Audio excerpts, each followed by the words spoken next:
voin hi ni somni le pakhat November sang hi somni le panga nia voin hen Silchar kan kaldona Fourlane kawng le te kan enthla zoi zoyanga tuna tunnel kan mu hi Leilapur bypass Leilapur khochhung lon tur ania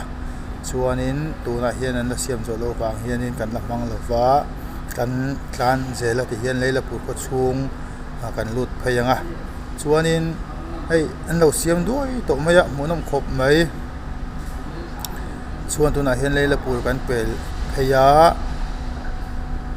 kan ma hianin police outpost checkpost kha oma chuan checkpost lai tak hi an lo la siam lo dewa man lo la son tu lova tin lir thei hun son tu neu neu ten nga awang hianin an la khoi thei lo ni te puna langa heng lir thei te hung son to ni se chuanin amun dang ang tho hianin azol zau phei duai nan rin oma police outpost lai hi ang khoi to se chuanin an na tho po hi alang sar ngein kan ring do ani ti hianin hei min lo check vel ya heng ma pe chuan phun lowa Silchar lam pangkal tur chau kan ni sia chuan kan kal le hala soita ka ngin hei so ti lai veilam pangkila truck so ai sot michin so ai atop turin ta omje chu awang lama awang veilam pang top chin ni ta chuan ding lam pang hi in te hin la thiat lawa ti lam pang hi so ala thiat lu thei lawa in te po hian thiat se chuan zau ti lang the tur kan nga ya an Fourlane kong sem hi zau don hlom khop maya mun then khata pe chuanin 8 lane ang vel ani in alanga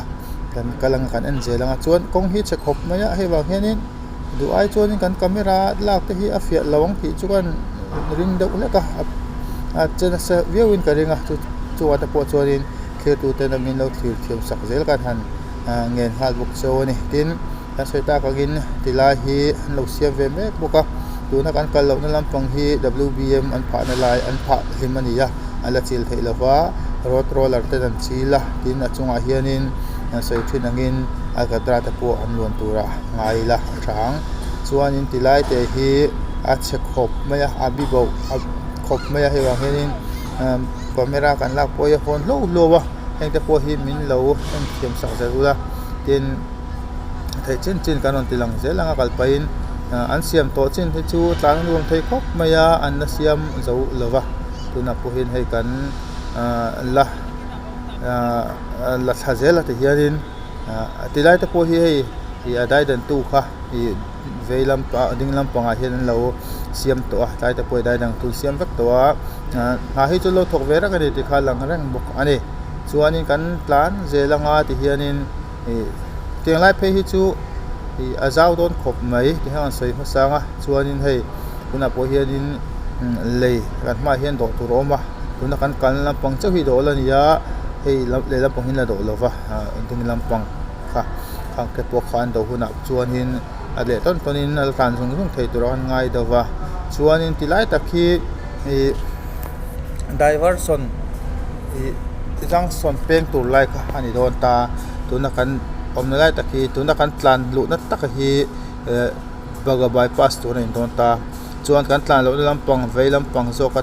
kal khanin baga khochhung lu na tur kha ani don ta ma ro chu so le soi nu an na siam zo lo wa to pa so nei po le vek thowa ka chu boina turom chung lova ti hian Fourlane an siam to na nu ma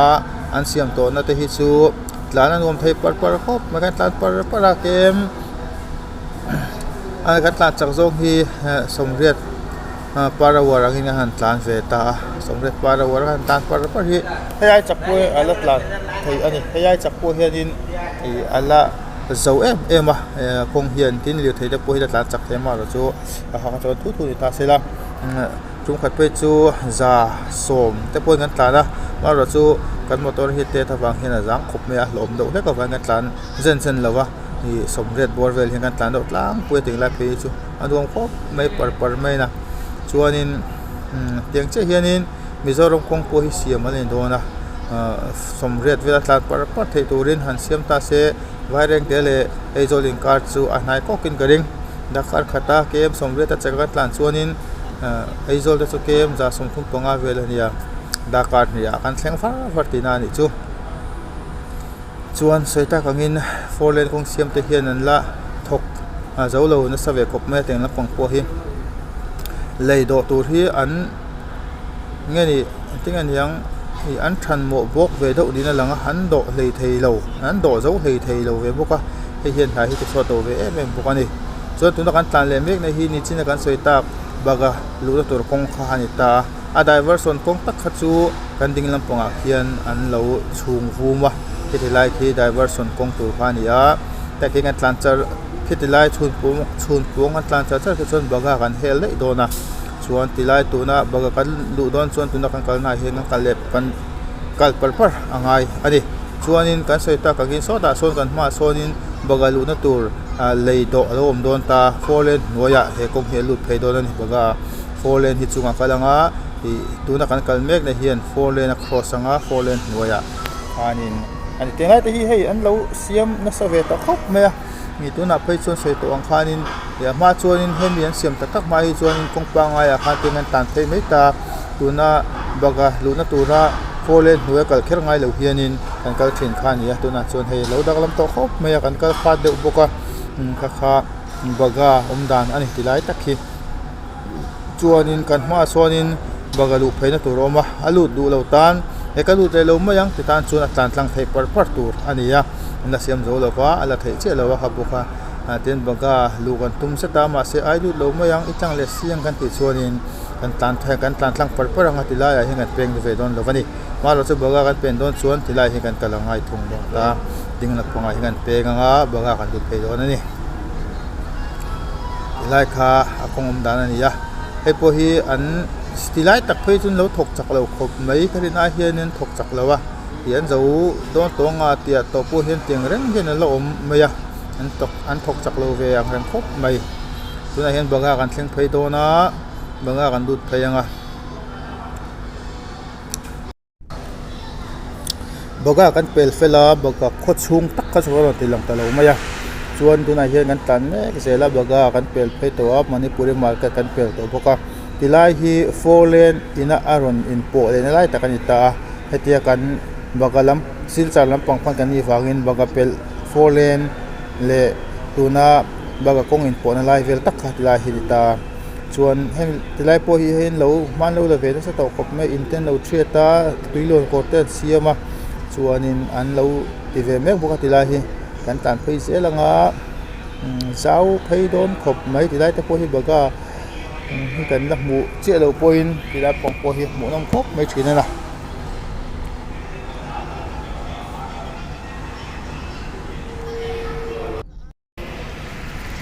baga trangin ten an phei zela tuna hianin Fourlane pon lai tur kan thleng phei le der towa tin tilai hi apeng thuam lai vel tak hi perse theida tur chuanin vaireng te tang ai tlang lui luan thlak na lai bor vel kha ania dolei lui antita kan maluka son ale kha omta so tilai so atut ma tanga sain uitan na nia kan akot ramfroi tu tenan shethin dolei lui kha ania chuanin hebi chung changin dekina rem chan ta ka le video khanin kan siam tura ngai la thang tilai phei hi chekhop me kong hi kong le ma chuanin siam lai mek te ni poka chuanin kan tan phei zelanga azol phei zau no nuam don ko be tilai the po hi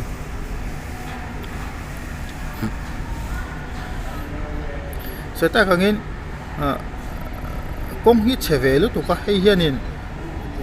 video kan thilla ki ati phone na sa lo khop maya ena shem lu tuk turangai lewila thang phone lo tai si lo ngor na sel tu ka phone chu ane meya atia phone lu chan hi phone lo chia kan da la hianin achena sel tu ka lu hei le thin sia kham ni hriat thiam sak tu kan men chawni tuna kan kalmek na hi dolei lei kan ti chuni ta dolei lui lei mo chuanin tilai a hianin dolei bypass kong atlang phaile dona kan ma zona tak hian phayanga chuan kong pa nga hi chuanin dolei kha atpal tlanga Fourlane ro chu tuna kan veinan ponga khan atlan phei dona ni chuan tuna hian dolei tengan chuak le chia Fourlane in ron pona la kan thleng phei le a hei na hian lo thok ve kan ti to khan thok ve renga hian na tho hi alang ve chho ran mek boka tilai te phei hi chu do san lai tur an chhun hum lai tur khani le a hi so tilai a so din kan ron tlan pel towa hi Fourlane noya tok hianin hemi dolei bypass dolei khochum lon tur kong hi om le dona hei tong kan tlan mek na hi chu nakena chon la chhun vu an la chhung vum vek dona lei hli rin an chhung vu manga chuanin achunga hianin an tlan tong hi chu Fourlane kong tur pa ngai kha ni ti kha soivele shrim shrim ange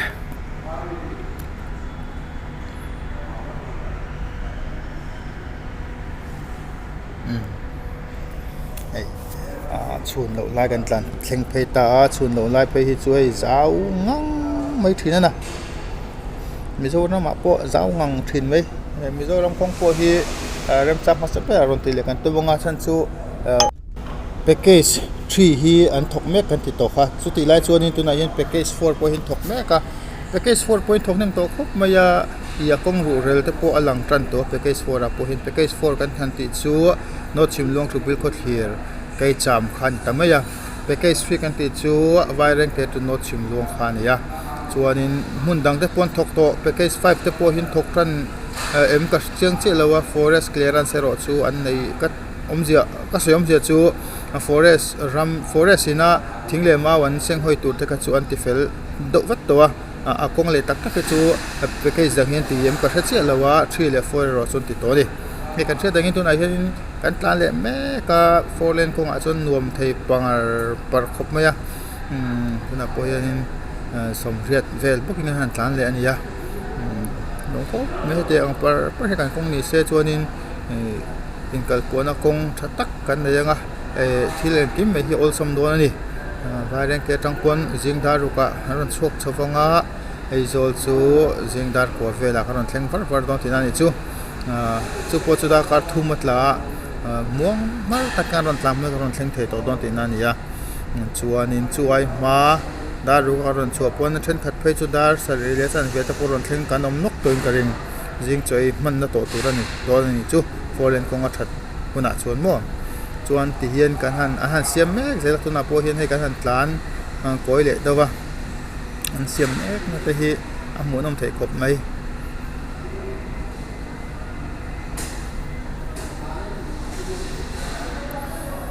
ti lai hi tuna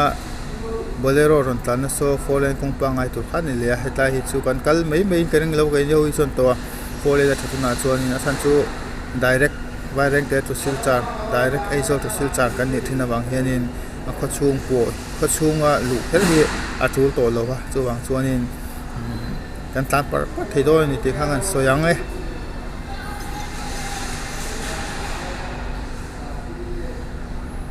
tlan mek zela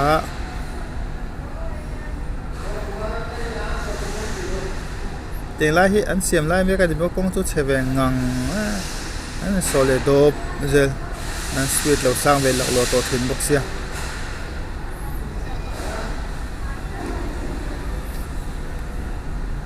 tuna hianin kata khal vel kha tlan don vel no ani lo thì hianin kan bo ni ke mani po hi a kong om dan hin a lo dang lam ta ka wang hen a khoi in dot dan hi ni lo hriat big overload ni kan soi so ve me ni na chuanin wani sela ai kong tha nei do na lo khop mai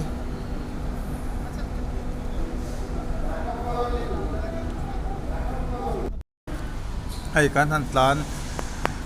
bypass lai khua kha chu kan ti kan le dawa tuna hianin hei kan thleng phei le don me ka ti lai poi Fourlane bypass kong tur buk khan ya moi phei ru khop me lai hi achung so kan hu mek chung so Fourlane kala tur khan ya an huai kong hi chu internal road ang chawin om tonga emi khua lu na tur kong kha ani don ani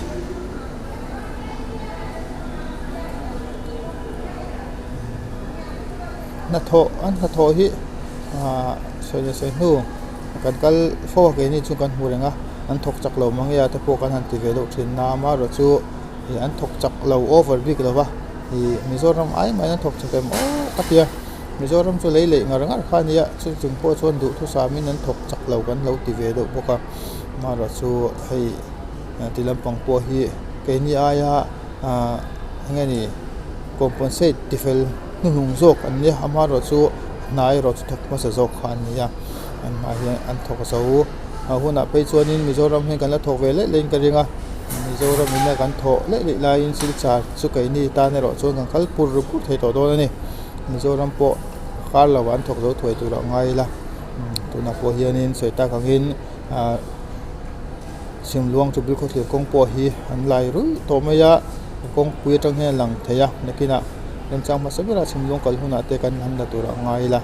thang tuna hianin kata khal kan pel fel chia kata khal kan pel hu hianin sona bari ka kabugans kan phei le dona kabugans sen phei ma hi an metal do vek to tilai te hi chiani maya kata khal peng ani dona tilai hi tilai te hi chia aba ku jo thapai pur pur khop maya kan tan phei pur pur maya ma le lom khop me he te ang kong thai kan drama om ve se te kha kan du tu samania chuan kan du tu sam tuna thleng me thleng don me ka a hune ro chu ala rei do tak nga alo pera kumli kumnga ve phat lo chuanin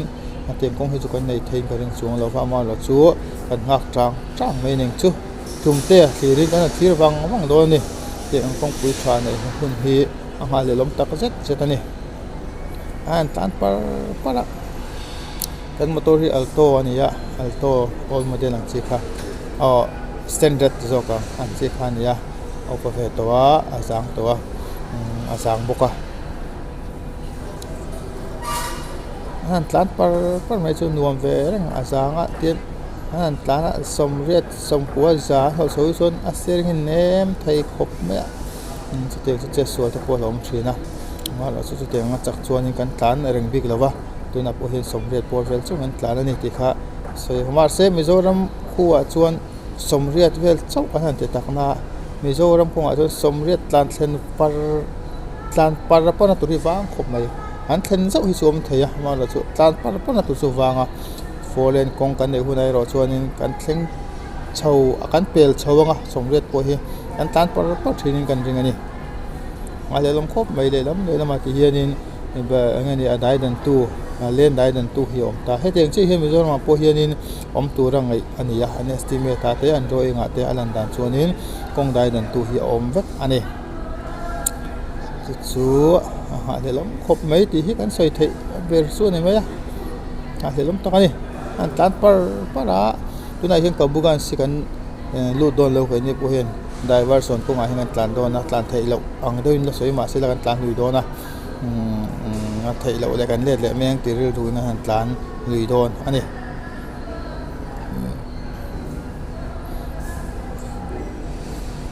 mi pon tlan ve tholom le kan tlan ve tok mai ni anuam par ania teng ang kong par hi mundang state dang tila kan thenom mai ni lo mundang te ya kan che vela ni lo om thina kan che vela om tur po kan ngai lo kha ti hian ma ni ngei in han tlan ve par thei hi chu lama chuan ma son na fek state san mani se ma son na thawania ro pui in an wom khop mai te han comment tel le bok nge ti chuan in Silchar poi nai khop in kharing to san chu akong chu kwal do donin langma sela i speed sang thaya kho chunga tlan angai lova Silchar kong hi akong sum chu engpo ni sela Silchar in le wareng te in kara namdang vai ho ko hi alien lutuk hlom lo na hian lir the hi azam na sat hei lutuk hian tlan chu hi te rei be thina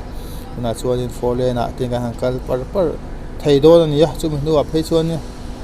Fourlane that nu a phei chuan in kal chung hi rei don lo khop mai ti khang han soi lenga chu chuan in kan thleng zung thei to mai don ani na hianin kan diversion a han lut phei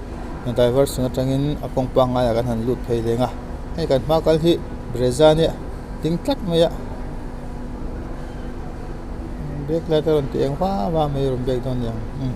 ini su let le pot ma yang ala tlan tlang thei lo ni ang ka tilai tak kha na malama kan ma sakte ka chuanin tilai hingan lut lem lova ding lam pang so wa khan wrong side lama kan tlan phei kan tlan tlang mai khan ya tuna po hianin kan han tlan le tlanga so ta bakul to chung lovin ti la ya hian rong side lama hianin kan tlan phaianga kong pa ngai po phei kan ko tum don ani chu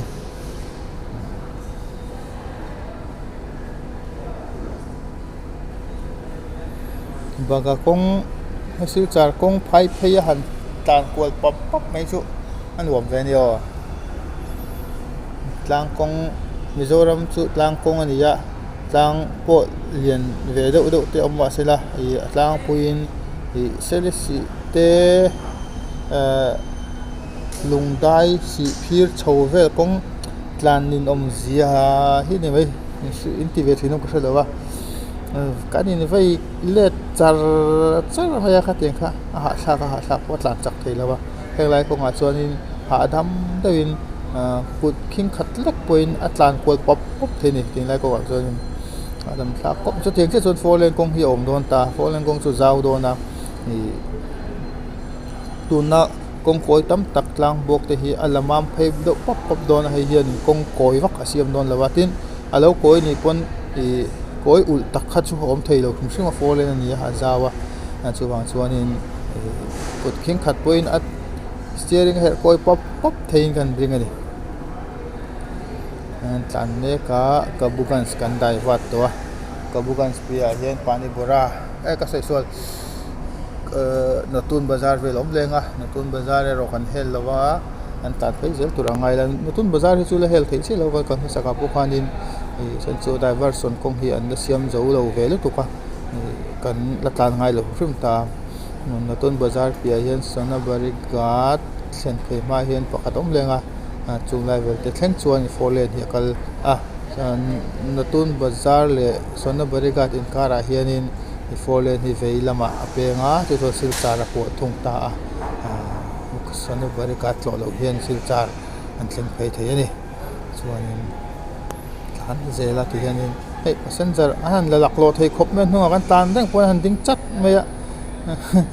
boi thak thei khop mai ai kai ni tai kan van hei chil to thin si a han tlan chu le dan tur hiam to thin si lon tlan amo kan bek ani lo chon pon se kan tlan le zel ta ti hianin nai han thok zo thoi se hal helom khop mai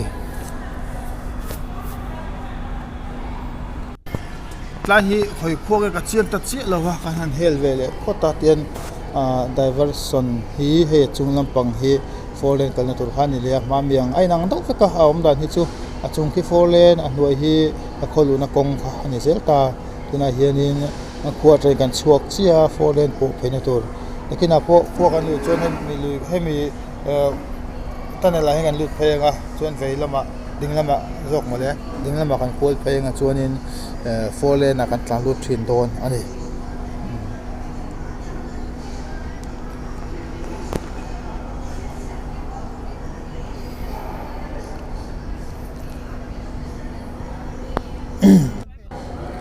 ti hianin han tlan phei ve char sela chone soi nu kong hian tha to se ma helom khop mai kong tha se tan par ko nom don khop me kong a thalo chung po hianin ha le loma bang hian tlan hin dom sim ani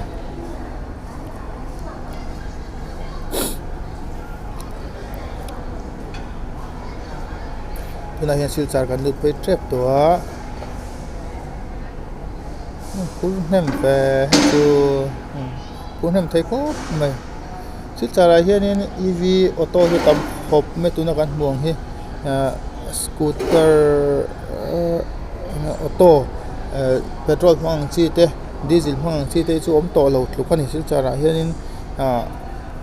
thom beng cheng hon ti lo hi chu om mang to lo Silchar ko chung po hi a thoven thak hop maya mara chu chole soi nu hon hi chu no war khop maya he hon hi chu hetlo phaise chuan EV atama wang hianin Silchar kho chung po hi are viewin kan ringa Silchar kho chunga hianin hemi auto pa nga yang chi EV electric vehicle hi oma chin heteng lo chi bike ang do an modify tuk an tiang chi do ma se EV thosi hi om tau boka hi Silchar kho chunga chon ngani pason na pakhat angani ve mai ning chu phai zol ani boka tin chung kha chu an khát tiền cái tụi nó là tan chia ô tô bùa lăng chi EV khá ăn số ta ni khát ở đây em in service na hiền charge full hiền cái tiền đây lâu đó về chú thì về chuan in tlan về nó sao viu thì nó niang game giật chuông hay chú đầy về khá chú thì vậy sẽ ni khát cái game giờ anh tlan chuan anh tlan nằm về hết mấy cái tiền sẽ là số nu EV chú maintenance chút tí chút cả anh em này har sa hi chum lo tu aka gai lai hian ma se ni anh em yang a battery bel mai hi atau don hin ka sia chu chu buaina pakhat hi na shim hai youtube vela te po hian china anh em này a vehicle ta ka hi chu problem ong lo ma se maintenance battery maintenance a hian boi do thini khanin an soi china kha kan soi chong vele sum ani chu tu dai he Silchar ko sungan lut trap to ale ton in atlan par thei ta poi nuam khop mai poni se kan du to ko nga kan video mi lo thu sak thi tu jong song te chunga lo tu an soi ani e min lo share min lo like sa ka mi lo comment sak zel turin video min sak tu te ka halin nen hal bu kan e lo me